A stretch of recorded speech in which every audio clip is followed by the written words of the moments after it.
Good morning mga Kabi-TV. Pag-usapan natin at bigyan natin ng reaksyon ang mga maiinit na issue at trending na balita dyan sa Pilipinas.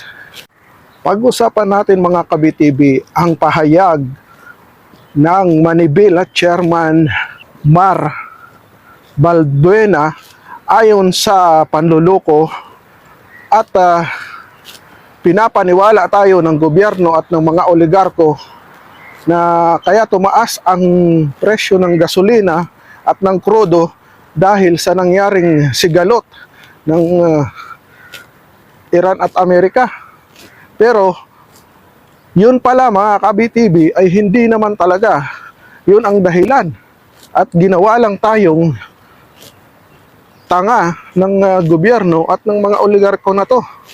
Panoorin natin ang kanyang pahayag at makikita natin at malalaman natin ang katotohanan. Panoorin natin hanggang matapos ang kanyang pahayag mga Kabi-TV. Po, narinig lang po namin to sa hearing sa Congress. DOE na rin po ang nagsabi. Sa Asia Pacific po, Mr. Chair, may nakapark na 43 billion barrels na 43 million barrels na crudo, equivalent to 2.5 billion liters ng crudo at gasolina. So ibig sabihin, kung may nakapark po sa Asia Pacific, puno pa yung mga storage o mga stock facility ng ating mga oil companies. Kasi nandiyan lang siya eh. Sila na po ang umamin nito kahapon. 43 Ibig million sabihin barrels. Po, sa Asia Pacific lang tayo kumukuha ng langis. Mr. Chair, hindi po sa Hormuz, hindi po tayo dumadaan doon, hindi po sa Iran, hindi sa Middle East, dito lang sa Asia Pacific. Pero po, araw-araw, hinuhurmus tayo niloloko tayo nito. Nitong si Secretary Garinat ng Department of Energy. Yung windfall profit po na yan, tumaas pa, Mr. Chair. Yung pre-war era, ang kita po ng mga oil companies, nasa 1.5 billion per day. Grabe, During po nung 1.5 peak, billion nung height, nung per day? pagtaas nito, umabot po ng 4.5 billion pesos. Ganun po kalaki. 4.5 billion Kahit pesos, po may mga Kabi-TV. ayuda po na binibigay, Grabe, pasalamat no? kami sa DOTR, sa DSWD, pero hindi po nakabalik sa biyahe yung mga miyembro namin. Kasi po kailangan mababa yung presyo, yung abot kaya namin at kikita kami. Tingnan nyo po, nakapagbigay ng 5,000 pesos. Bumalik po ba sa biyahe yung mga miyembro? Hindi po. Hindi. Hindi pa Kulang rin yun kaya. Kailangan po 5,000 talaga i-roll ano back. lang mabibili mo sa 5,000? Yung replenishment cost na sinasabi po nila, Mr. Chair, puno pa eh. Pero siningil na tayo. Siningil na tayo ng mga oil companies. So, yung spot trading nila na dadating after a month, bayad na ng mamamayang Pilipino, especially yung mga motorista, yung mga drivers. So dapat ngayon, 100% na dapat yung ini-roll back. Kasi dahil bayad na. Yun po sana yung makita natin, Mr. Chair, na computation po dito, na ang laki nung kinita, nakita na yung tubo, 130 billion sa loob lamang ng 45 days. Kaya po kinumpute namin ito sa 45 days dahil pababa po yung presyo. Hindi na muna namin isinama. May bago po 135 kaming billion pag-aaral sa loob doon, ng Mr. 45 Chair. days, mga Kabi-TV. So yung 130 billion pesos po na ito, yung windfall profit, pagmamalabis ito, pananamantala ito ng mga oil companies, na ganun din kinita po ng ating gobyerno doon sa windfall profit. Dahil nga po doon sa value added tax, kung mas mataas ang base price, mas mataas po yung value added tax na makukuha natin. So ibig sabihin po, Mr. Chair, ang gumawa ng krisis, yung mga oil companies at ang gobyerno, hindi po ang Iran. Ayon nga po mga Kabi-TV kay Chairman Mar Balbuena ng Manibela, ang totoong gumawa talaga ng krisis ay ang mga nagmamay-ari ng gasolinahan at ang ating gobyerno. At pinaliwanag niya nga po mga Kabi-TV na mayroon pa palang naka-imbak o naka-standby na mga krudo dyan sa Asia Pacific. At ito po, hindi nga po pala tayo apektado ng sigalot ng Amerika at Iran. At kung maaalala nyo po mga ka-BTV, bago nag-umpisa ang sigalot na yan, ay nagsalita po ang ating presidente, na may stock daw po ang Pilipinas ng 30 to 60 days. Kaya hindi daw agad magtataas ang presyo ng mga gasolina at krudo. Pero 1 week pa lang po noon ay biglang pumalo ang pagtaas ng krudo at ng gasolina.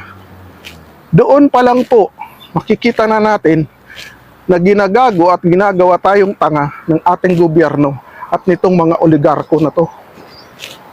At ngayon nga po, nagsalita ang chairman ng Manibela na si Sir Mar Balbuena at pinatunayan sa atin ang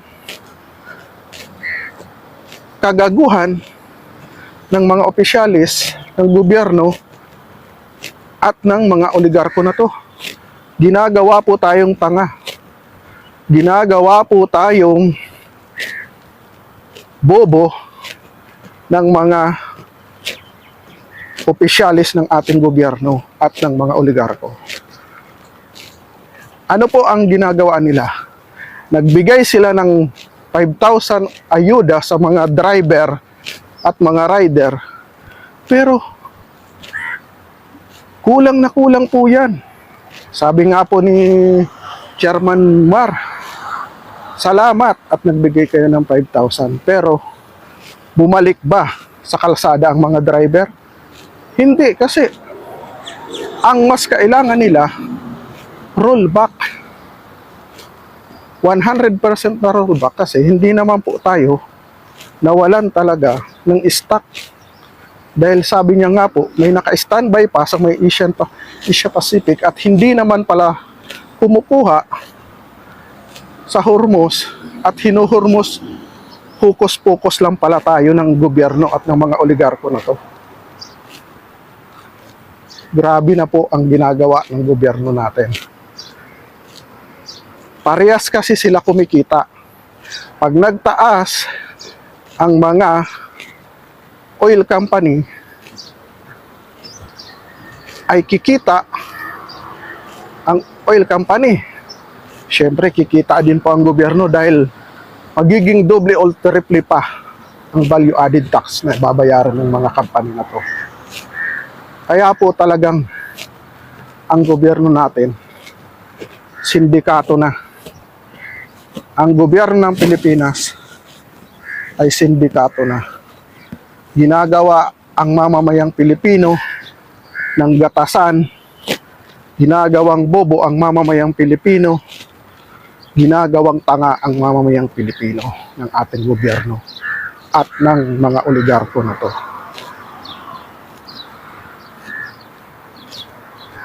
Yan po ang problema, mga kababayan ko. Huwag po kasi tayong makontento sa binibigay nilang tulong na ayuda at yun po ang ginagamit nila para pagtakpan ang ginagawa nilang kagaguhan at pangluloko sa atin. Maglalabas sila ng ayuda dahil alam po nila na once na naglabas sila ng ayuda, dahil noon pa po kasi yan mga kababayan ko, noon pa po nila ginagawa na. Ang nasa isip po kasi nila, may krisis tayo, bigyan lang natin yan ng ayuda. One time na ayuda. Titigil na yan. Titigil na yan. Mananahimik na yan. Noon po yun. Ngayon po, hindi na po pwede yan. Binigyan ka ng 5,000 na ayuda. Saan lang? Ilang araw lang yan. Isang araw lang po yan. Bakit ko po nasabing isang araw lang mga kababayan? Dahil bago mo man lang makuha yung ayuda, ay tambak ka na ng utang. tambak ka na ng utang sa tindahan, sa kapitbahay mo kung saan-saan. Kaya po hindi sasapat ang 5,000 na yan. Kunin po natin yan dahil pera din po natin yan. Tama lang po yan na magbigay sila ng ayuda, pero hindi po dapat natitigil lang sa ayuda.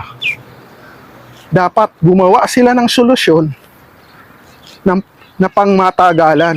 Hindi po band-aid solution lang, mga kababayan ko.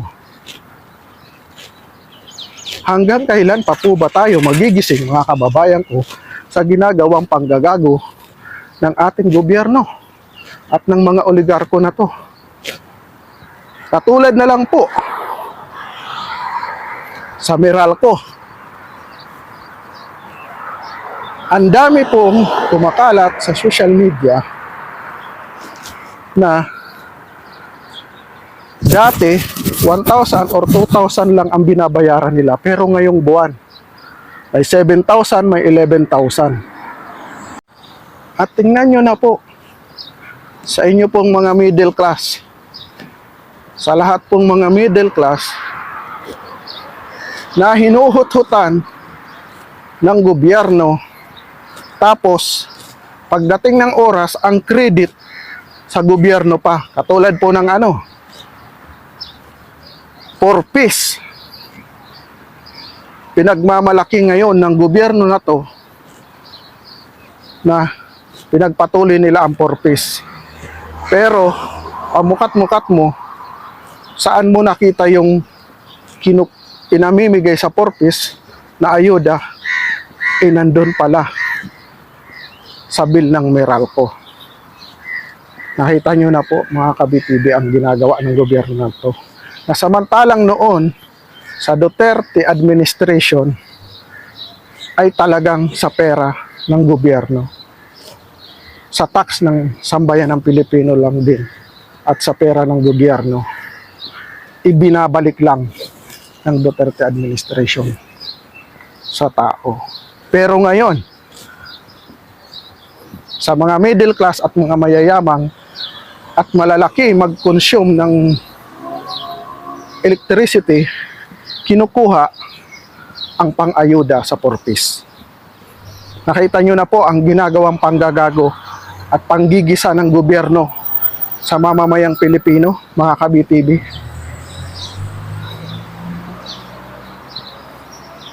Tapos may nakikita pa ako, gusto nilang maging prime minister itong si Bangag. Gusto nilang maging prime minister at hindi daw mapalitan at mag-stay ng matagal ng ilang taon.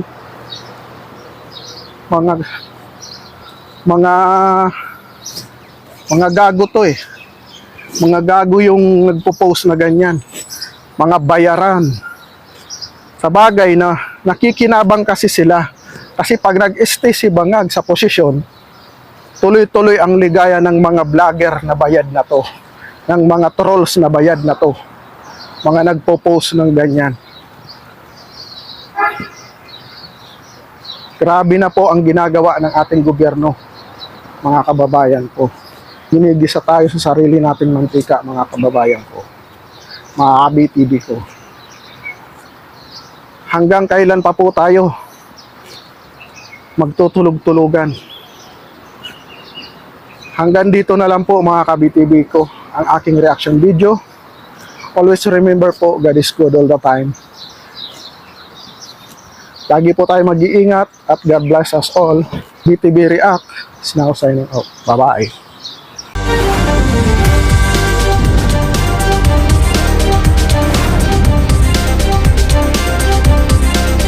Please subscribe to BTV Reacts channel and click the notification bell. Thank you, BTV friends!